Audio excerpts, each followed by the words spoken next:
Hi there, this is Bob Kramer. Welcome to my channel, Kramer's Garage. Well, let's have a look at what's going on in the garage today.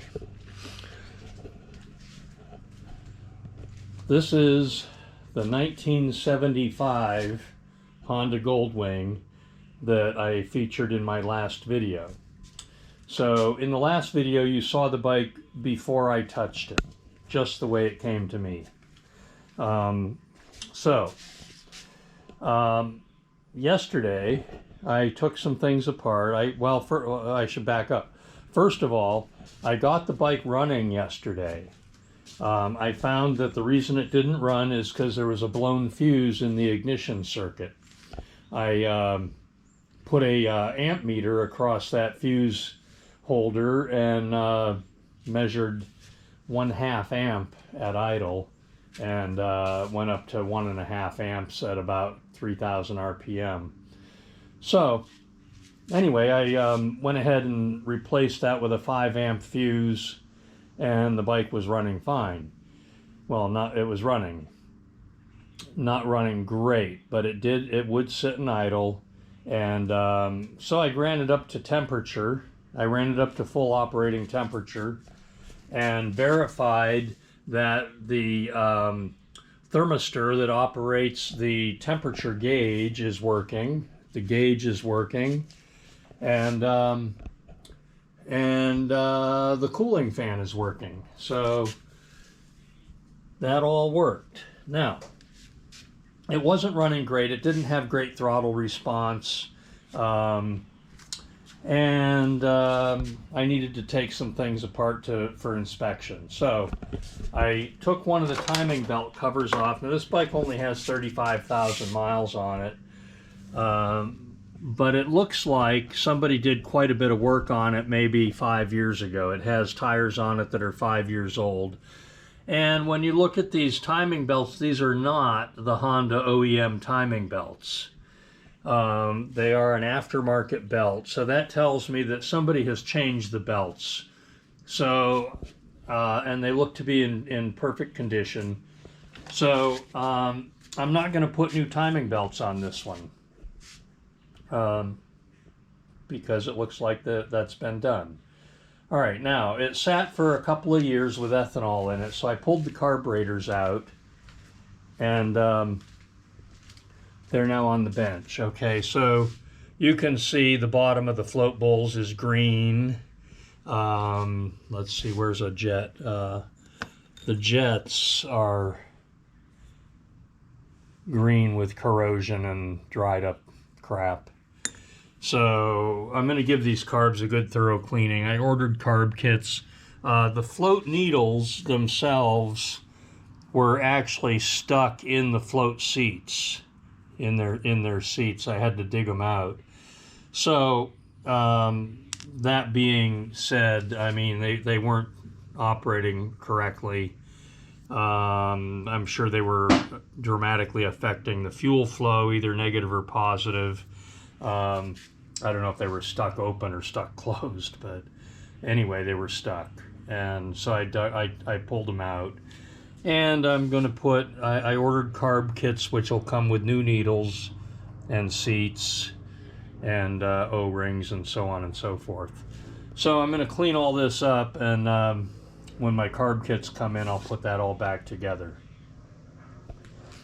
And I removed the front brake calipers and took them apart for inspection, and I found that the pistons were actually rusted, and they had a lot of dried up old brake fluid on them, and so I polished them with steel wool. I went over them with the steel wool, polished them up. They polished up nicely, no pitting left behind, and so those will get reused. The bore down in there, I'll need to clean that up, and then I think I can reassemble these. The back of the brake pads are a little rusty. I'll have to run those across a wire wheel. The brake pads themselves look to be in good shape.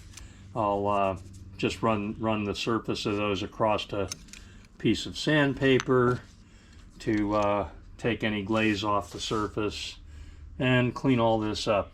The boots on the slide pins here are kind of hard. The slide pins themselves are moving okay in the bore and they still have some grease on them. However, the boot is hard and brittle, so I ordered new boots for that. Okay, so that's where I'm at. I've got parts coming for the brakes. I've got parts coming for the carburetors. Also, as you saw in the previous video, the fenders went out for chrome plating, and the owner did not give me any of the hardware to reinstall the fenders, reassemble the fenders. So I had to order a lot of rubber grommets and metal collars that go in them, and I got all the OEM parts to reassemble the fenders, so it'll be all correct. So that's where I'm at with it. So now I'm going to be waiting for parts for a few days, and while I'm waiting, I'll get everything that's on the bench cleaned up, and should be good to go. I mentioned in the previous video that the ignition system's been completely replaced. So, well, I guess we can't see it down through there. But anyway, so I'm gonna, yeah, let's open this up. So, the coils are much smaller than stock, and it's a different type of ignition system. It's got 12 volts feeding, and then it's got a trigger circuit, which is coming from the electronic piece that replaced the points. There's obviously it's a pulse generator of some sort that's going to trigger that coil to produce the spark. So all I'm going to do with that, it looks good, the wiring to it looks good. All I'm going to do with that is I'm going to check the ignition timing and make sure it's correct, and that should be all I need to do with that. Okay. So I'm going to end this video now, and that's where I'm at with the 75 Goldwing, and the next video on this bike will be maybe some videos of a little bit of video of putting it together. And then I'll do another video of the final test ride and walk around. We'll see how this thing runs. So stay tuned. There's more to come. Thanks for watching, and subscribe to my channel. Thanks. Bye.